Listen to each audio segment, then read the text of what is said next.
Misses the wing chair. That's a shot that he sometimes struggles with, but you can't fault him for taking it when the defense backs off like that. And stolen by James. Oh, my goodness. What a huge play. Tell you what, he's going to put that one in his scrapbook. Absolutely insane with that dunk. Well, now they're starting to rub it in, aren't they? Build up a lead, and here we go, folks. It's showtime. And why not? I mean, the more plays they make like that, the more they'll have these guys on the ropes. Here's Dunleavy. From 13 feet, it goes down. You know, next time he has that much space, he should just go straight up with it and leave the fadeaway at home. Park that fadeaway. Take the shot that's available. Irving double team. Jacks up a three. That's in there. Love with the assist. They really can't allow him too many open looks like that. I mean, that's just inviting trouble. Shot and game clock separated by 5. Rose goes in. That's good. Rose has got 6. The Cavaliers leading by 5. LeBron dishes to Mozgov. James the best to Irving. Another 3 for Cleveland. I like the way they've played here in the first half. Just an intelligent floor game, getting good shots. Numbers certainly back that up. They're shooting a much better percentage. And we reached the end of the first quarter. Cavaliers on top, up by 8. From the United Center in Chicago, back in a moment. And the first quarter is in the books. Second about ready to get underway. And let's take a moment, guys, to get your take on the scoring so far for the Cavaliers. Now, they didn't waste any time getting into a groove out there. They're dialed in from long range. Also, what passing we've seen from them here early. I mean, there could be a big number in the assist column if this keeps up. On the floor for Cleveland, getting going here in the second. The 2 stars, LeBron and Love, at the 3 and the 4. Amon Shumpert is out there with Matthew Dellavedova. And it's Thompson in at center. Mirotic, Clark, the first ever 2-time winner of the EuroLeague Rising Star Award. Certainly one of the most accomplished European prospects to enter the NBA in quite some time. And you know, Kevin, his game has been compared to Dirk Nowitzki or Danilo Gallinari, and both of those guys are pretty versatile, high-quality, highly skilled players. So Mirotic will stretch power forward with really good intangibles, too. And here's our rookie leaderboard, showcasing the league's highest-scoring rookies since the All-Star break. Third is Nikola Mirotic. Well, just like the rest of the guys on that list, he's a rookie basically in name only now. I mean, in the second half of this season, he's been playing and scoring like a veteran. It definitely has been a short learning curve for him, Steve, especially offensively. And Mirotic, tremendously skilled for a player of his size, able to pass, handle, and shoots it with range. And you know, I think he has the toughness to complement that skill level as well. Off target from outside. Here's Thompson. And out of bounds is Chicago gains possession. A chance here, Kevin, to see where the Cavaliers currently rank in the NBA. 6th in three-point field goal percentage. 7th in scoring. And they are in the top 10 in field goal percentage. This is a team that shows excellent discipline at the offensive end. Yeah, this is a team that shoots the ball well, and I think the key is their accuracy from the three-point line. You look at that number in the top 10, as you talked about, Clark. You know, they've leaned on this of late particularly, and I think their success from the three-point line has really allowed their offense to open up and become more balanced. Brooks kicks to Mirotic. Back to Brooks. Good ball movement here by the Bulls. Just 5 on the clock. Gibson. So the whistle blows on the shot and 2 free throws for the contact right there. And Mirotic has a nice touch inside. I mean, he's developed a post game to complement a really good outside shot. It'll be interesting to see how he's able to be most effective in the NBA. Catching up on the changes for Cleveland. Sean Marion is checked in for Tristan Thompson. And it's James Jones in for Matthew Dellavedova. And there's the foul. It'll go on Aaron Brooks. That's his first foul. LeBron against Brooks. It's tipped. Heinrich with the steal. Looked to me like that pass was going to get through, and then bang, he was going the other way with it. Gasol with it. Guarded now by Kevin Love. Gasol against Shumpert. 6 to shoot. Gasol dishes to Brooks. And there's the 3-second violation. While we have a chance here, let's check out some stats for LeBron.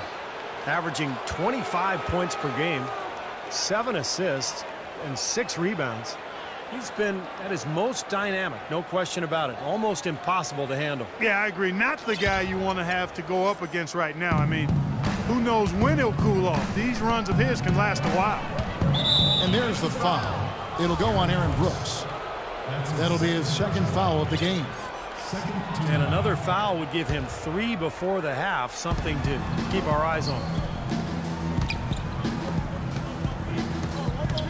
Gasol against LeBron. Back to Shumpert. And it's Chicago with the rebound. They're coming off that win against Philadelphia. Well, Kevin, they constructed a perfect offensive game plan going into that game, and it was quickly apparent how powerless the defense was to stop us. Powerless is a good way to put it, Steve. We're unlikely to see that many uncontested baskets again anytime soon. And the first time out of the game called for Chicago. Guys, we see teams taking a more data-driven approach. Analytics now, a big part of things. You see that in the front office. And Steve, that brings in some new faces. Yeah, in fact, in the last 2 years, over a third of the NBA teams have hired new decision makers. So only a couple played in the league, the majority being, more of the analytical types. So there's definitely been a sea change in terms of NBA leadership. Boy, some would like to give Kyrie Irving the injury-prone label. I'm not sure if that's fair. Although in his first 3 seasons, he has yet to stay healthy start to finish. Pass to Mirotic. Back to Brooks. High post try. Good on that shot. And with that, the Cavalier lead is cut down to just 10 points on the bucket from Heinrich.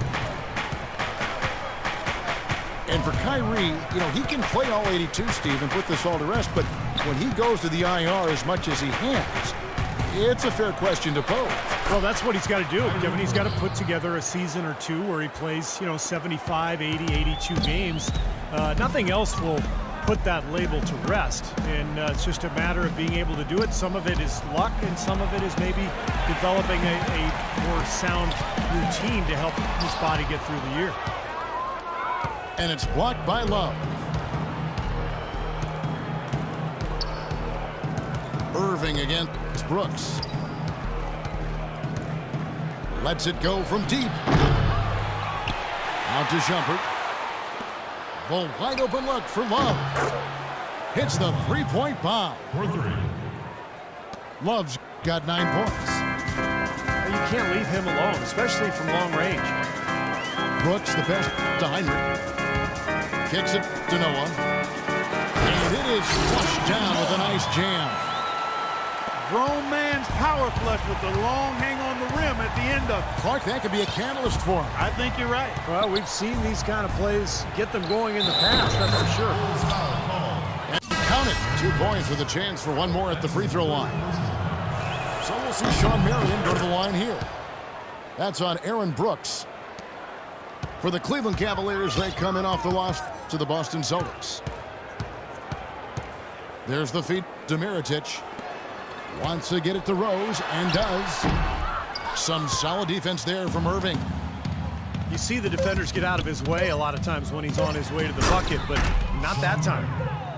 A surreal alley-oop that time, partner. The pass, Clark, the catch, the dunk, all of it perfect. Precision at its finest. Man, it all had to be perfect and in precision. That's not nearly as easy as they made it look. A dominating first half of basketball, and so far hasn't been close. Cleveland ahead.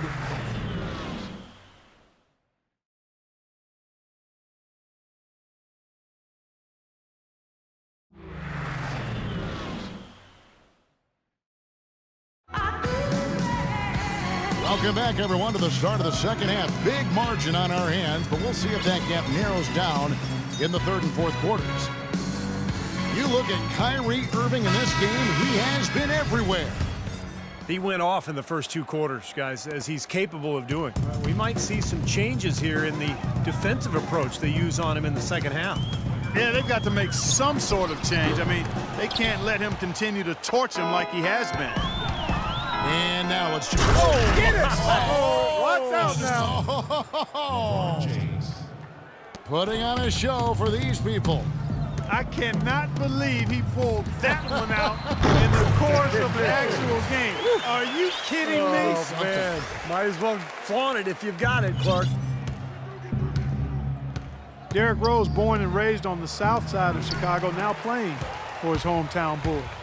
He even became a partner and endorser for Chicago's top deep dish pizza chain. He does represent this town. Yeah, nice fast break from start to finish, guys. Especially on the back end. I mean, he polished it off perfect. You talk about Derrick Rose's culinary interest. He's looked to change his diet for the better. Yeah, he needed to, Kevin, because, you know, he was a big fan of candy when he came into the league. It's kind of his vice. He said he would eat up to 2 pounds of candy in one sitting. I mean, that's just crazy. But he's hired a personal chef. He's eating better. He's taking care of his body. And it's important, obviously, as you get older and you're dealing with injuries. And a look now at the big men that have been spending some time outside lately, the top three-point shooters among centers and power forwards since the All-Star break. Third is Kevin Love. It's amazing. These days, there's just so many good outside shooting big men. That didn't used to be the case in the NBA, but now the floor is spread all over the place because you've got so many big-time shooters at that 4 and 5 spot. Yeah, you make a good point there, Steve. Big guys shooting the ball well. It's part and parcel of the game now.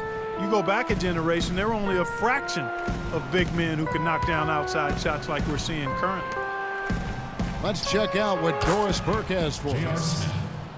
Well, thank you, Kevin. As you know, Derrick Rose might be a superstar, but he doesn't lean towards the limelight. He said, I was always the kid who didn't say too much, and people didn't think I knew that much.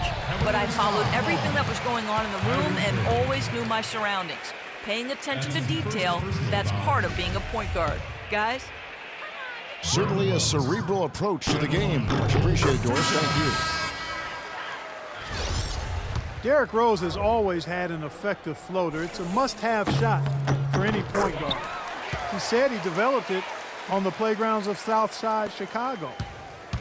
You didn't call fouls, so you just had to find a way to get your shot off before the contact. Taj Gibson's checked in for Chicago. Kicks it out to James. Back to Love. Cleveland needs to get a shot off here.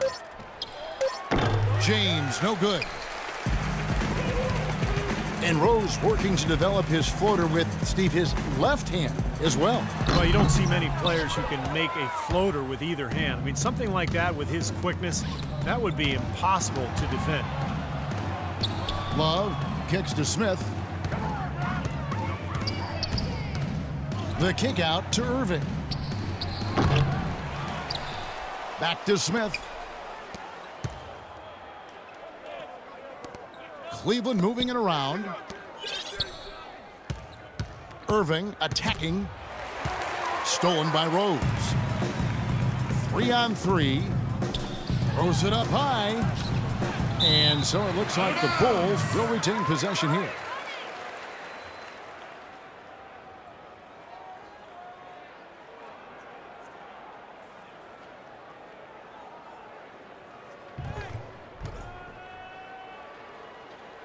Well, it's always good to look at some of the backstory here on the numbers. Here are the stats.